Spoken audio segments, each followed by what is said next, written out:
This Zika virus infection overview is provided to you by the Georgia Municipal Association in cooperation with the Georgia Department of Public Health.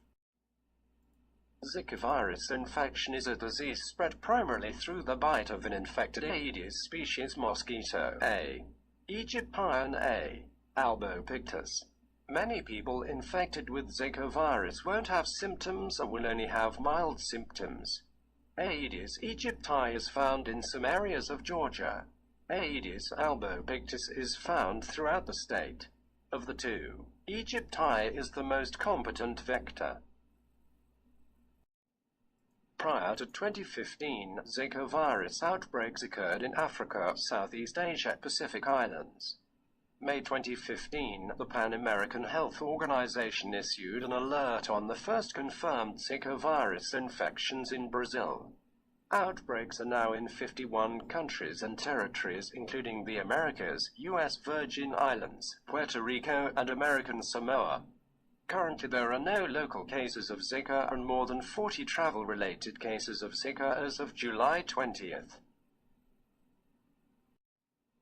Zika virus infection can be transmitted through mosquito bites, from a pregnant woman to her fetus, sexual contact, or blood transfusion. The CDC and Utah Department of Public Health are investigating transmission of Zika in a caretaker for a patient infected with Zika, also comorbidities, who died in late June. The caretaker has not recently traveled to an area of Zika and has not had sex with someone affected with the Zika or a returning traveler in addition. There is no evidence at this time that mosquitoes that are commonly known to spread are present in Utah. Anyone who has not been infected with Zika virus can get it. 4 out of 5 people with Zika don't know they are infected. Zika symptoms are usually mild, lasting several days to a week. Severe disease requiring hospitalization is uncommon. The most common symptoms of Zika are fever, rash, joint pain, conjunctivitis, muscle pain, and headache. Zika can pass from a pregnant woman to her fetus. Zika in pregnancy is a cause of microcephaly. Babies with microcephaly have smaller than normal heads and poor brain development. Scientists are studying other health problems that Zika may cause during pregnancy. There are no reports of infants getting Zika through breastfeeding. Guillain-Barré syndrome is very likely triggered by Zika in a small number of infections. Guillain-Barré syndrome causes a person's immune system to damage nerve cells, leading to muscle weakness, and sometimes paralysis. Diagnosis of Zika is based on travel history, symptoms, and/or blood or urine test results. Symptoms of Zika are similar to other illnesses spread via mosquito bites. Tests may be ordered to look for several types of infections. There is no specific medicine or vaccine for Zika virus. Treat the symptoms. Rest. Drink fluids to prevent dehydration. Take acetaminophen Tylenol to reduce fever.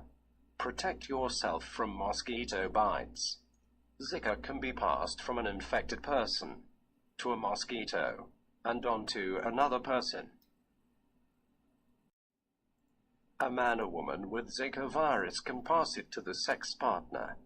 Zika can be passed before symptoms exist, while symptoms are present, and after symptoms end. The virus can stay in semen longer than in blood. Research is being done on the virus in vaginal fluids. Use condoms for all sexual activity.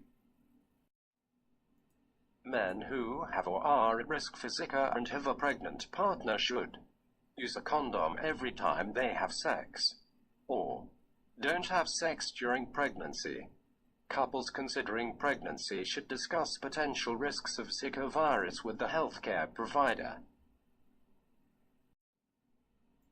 UCPA registered insect repellents containing 20% to 30% DEET. Use insect repellents while you travel and for 3 weeks after returning home. Wear long sleeves, long pants and socks. Stay in places with air conditioning or screens. Sleep under mosquito netting.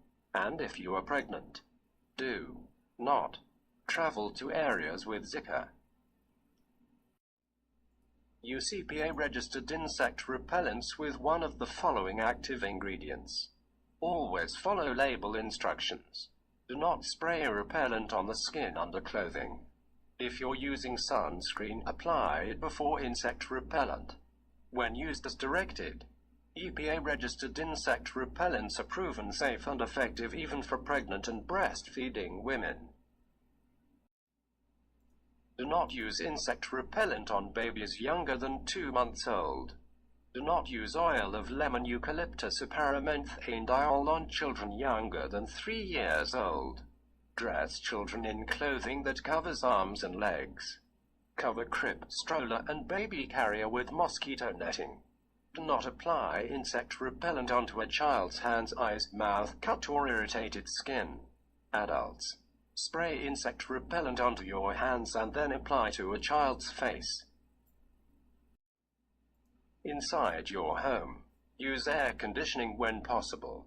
Keep screens and doors in good repair, make sure they fit tightly.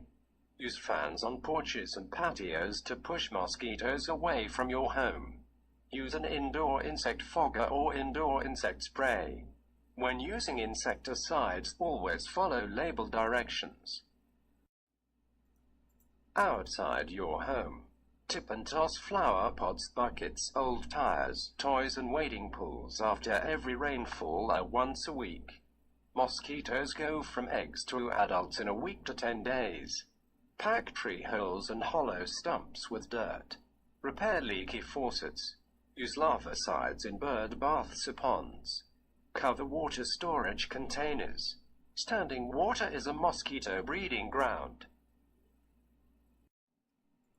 With regards to environmental health, the state practices vector control and mosquito surveillance and provides public education and enhanced communication. The surveillance staff consists of the state entomologist, vector surveillance coordinators, and strike teams, 6 teams of 6. The surveillance staff employs a mosquito surveillance trailer, traps, microscopes, and backpack sprayers in the vector control and surveillance efforts. Should an environmental health localized response be necessary, the State Department of Public Health would work with local partners to control Aedes albopictus and Aedes aegypti. A localized response could be triggered by locally acquired Zika. CDC guidelines for risk-based Zika action plans are as follows. Focus on area of local transmission. Provide elevated control and education. 300-yard diameter, approximately 5 or more blocks. County-wide in cases of widespread local transmission. Elevated controls consist of an effort to inform a local mosquito control, surveillance and testing, public education on tip and toss, and door-to-door inspections and education. Other control measures include mosquito population suppression through larviciding, backpack and dunks, barrier sprays for adults, possible ULV spraying if widespread. Please note that neighborhood fogging is not effective for Aedes albopictus. For more information about Zika virus, contact the Environmental Health section of your local public health department or visit dph.ga.gov/Zika.